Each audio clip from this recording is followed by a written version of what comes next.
Hi Jeff, you just finished your speech at the 4th Agile Serbia Conference, so could you please share with us your impressions about conference, organization and everything else?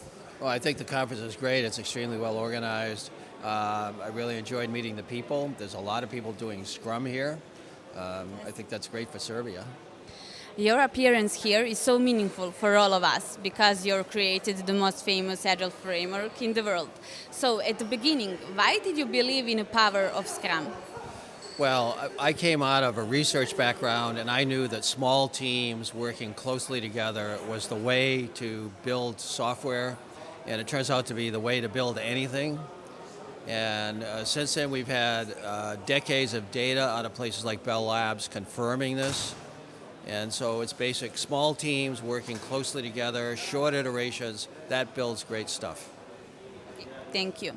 Behind you are more than 3 decades of successful career. Impressive.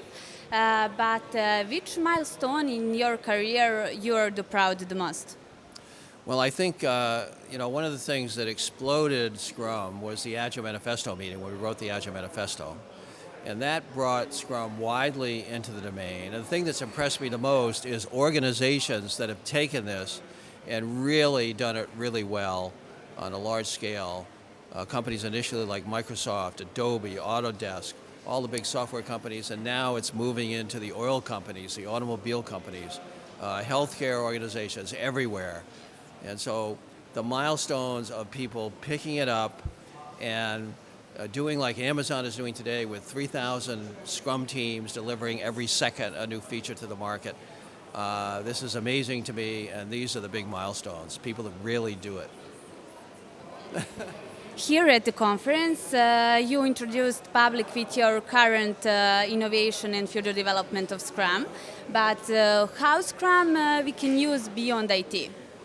Yes, okay, for Scrum at Scale is what we talked about here. I've tried to write down what we've done right from the beginning to take a whole organization to Scrum, everyone, not just IT people, in a way that actually builds value for the organization. So if it's a publicly traded company, the stock price goes up. So how to do that requires an organizational level Scrum, and I've tried to write down how to do that in Scrum at Scale. That's great. And final question, what is your message for the Agile Serbia community here? Well, the message is many are doing Scrum, some are doing well, but some not so well. So if the not so well would move up to the well, good Scrum, Serbia would have a lot of business moving into the economy, and that would be a great thing for Serbia. Okay, thank you a lot.